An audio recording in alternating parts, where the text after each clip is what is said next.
The Bitcoin, Ethereum, and Blockchain Super Conference is coming to Dallas, Texas, February 16, 17, and 18 in 2018.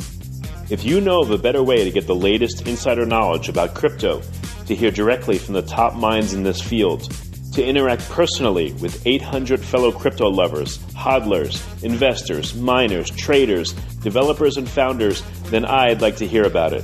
If you don't, then you don't want to miss out. Register today for the Bitcoin, Ethereum, and Blockchain Super Conference.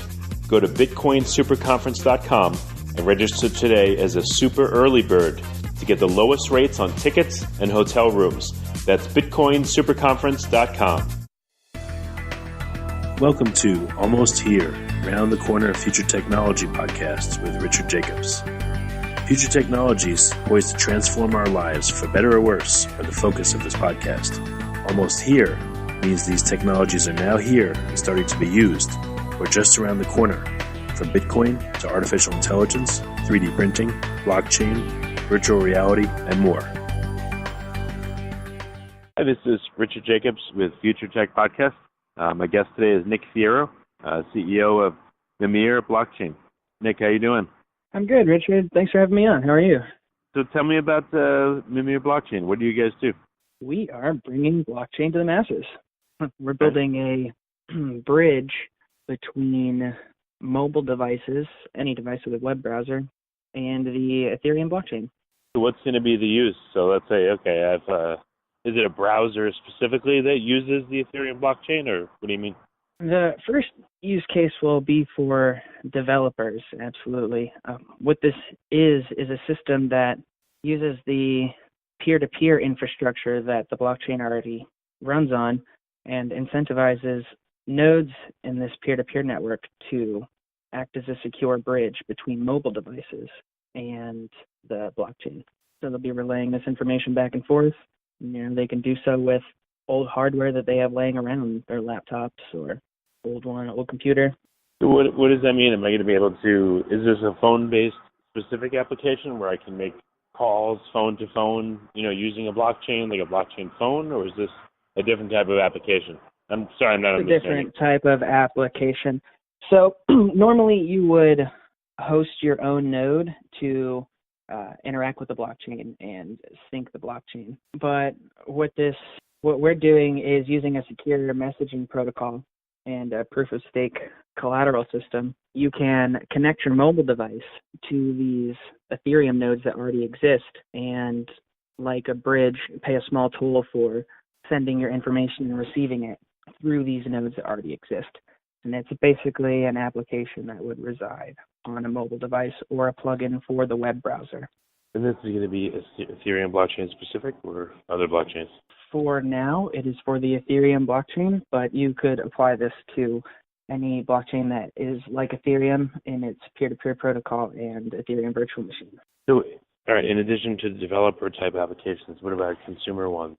Which ones are you guys thinking about developing, and what would it be? We are working primarily on an augmented reality application that uses the blockchain to secure an augmented reality world. Blockchain for with augmented reality, like what? There's some extra touches that you can add to that.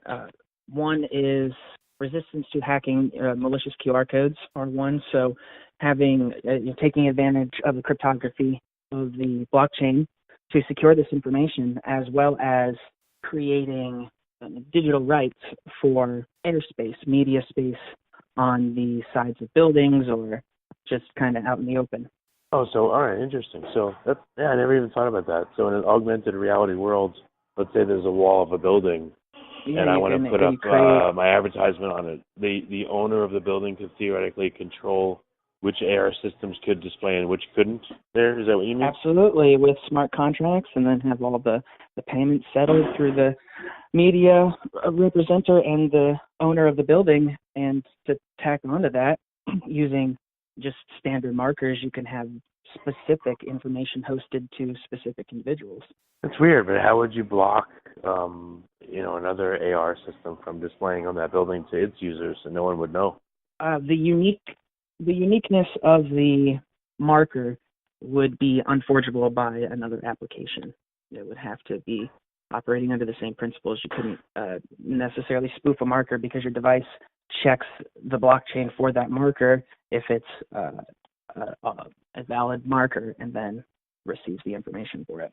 I guess if you got the major AR companies on board to agree to this, and even if a rogue AR company did this, they would be small, and I guess they wouldn't, there wouldn't be many people that would be spoofing it, right?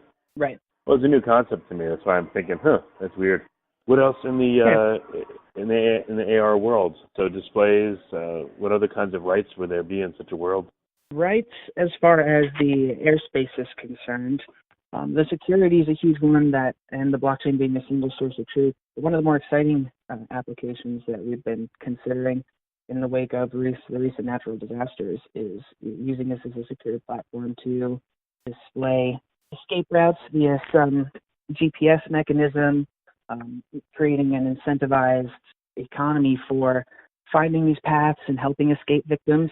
And basically having essentially an augmented reality world like Pokemon Go, where you go help out victims, and the blockchain can help connect those individuals and help these people be compensated or assisted from afar.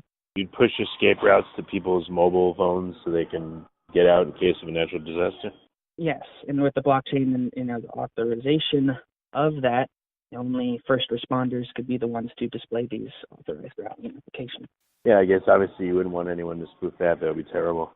How did you guys get involved in these ideas? These are like kind of, I don't want to be, they're way out there, but they're way out there in a good way. I mean, where does all this thought process come from in your group?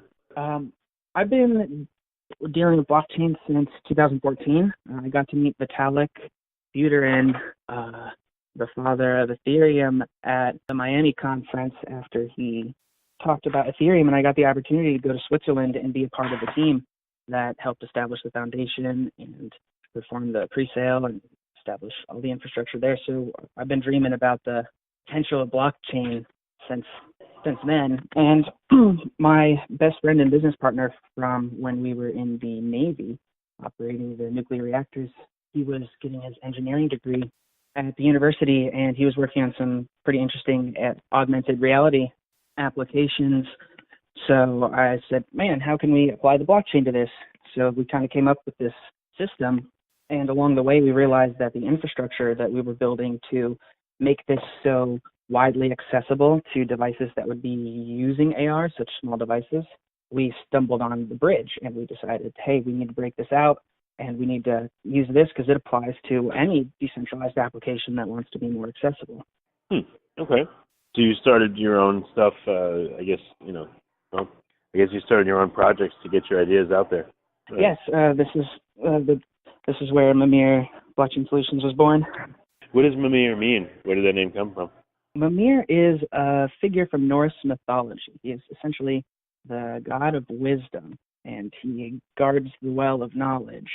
And we thought that was really interesting, so we kind of ran with it. Okay, very good. So what projects are closest to fruition with you guys? What's coming out in the next 6 to 12 months? The Mimir Ethereum Bridge is what we are focusing most of our attention on. We will be releasing our alpha here in the next several weeks to a month or so, and marketing team is actively going through the community looking for alpha testers. And if you wanted to go to mimirblockchain.solutions and sign up for the newsletter, you could find out exactly when the alpha is going to occur, and we'll be having a couple hundred developers participate in that. And proceeding the alpha launch, we will be performing our token sale for the proof of stake token that secures this mechanism. Oh, okay. So you're going to be doing a token sale for your upcoming products. Yeah, maybe we can get a little bit more into the developer application. So I guess probably because I'm not a developer, I don't understand it as well. But what are some of the problems it solves for developers? What have they been asking you in terms of features, and what do you think is going to be most helpful to them?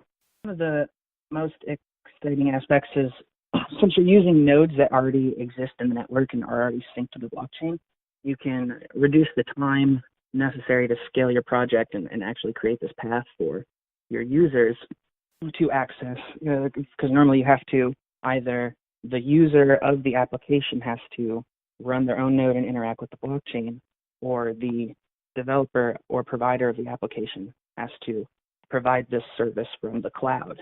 And all right, so you're going to free up the nodes to be able to interact with outside parties just on their own. Yes.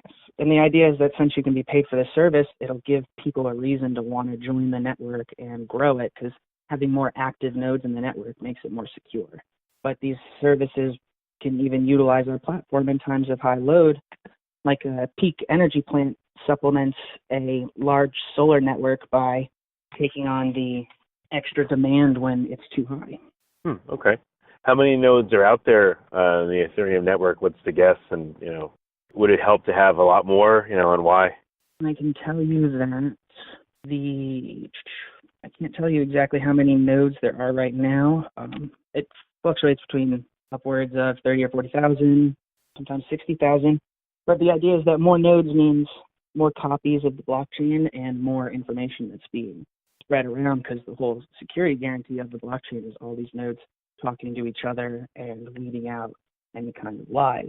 So having more just activity will promote development and the spread of this technology and help bring it out of its infancy into something that is actually looked at everywhere as the next era of technology as far as the internet is concerned, and internet business.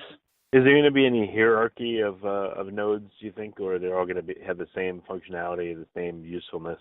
Will your project create a super node or a node that has more functionality than others? It will be a fair system. Anyone who has the required stake will be able to participate, and it just extends the functionality of the node, but not in the sense we're not extending Ethereum. We're really just writing some software and creating a path for these nodes to be able to talk to these mobile devices and provide that information securely. And the uniqueness of the proof of stake for this system can provide a little bit of economic security against liars, and other members of the network can actively police for these members. A little bit from the upcoming Ethereum proof of stake. Yeah, when is the Ethereum proof of stake going to be happening, do you think? It's been talked about, and I guess it's just taken a while, but when do you think there's any likelihood of it happening? Well, they've already started rolling out the first of the phases with Byzantium. I can see it happening within a year or so. They say they're going to be coming out in the beginning of next year, somewhere in between, but you know how software development projects go.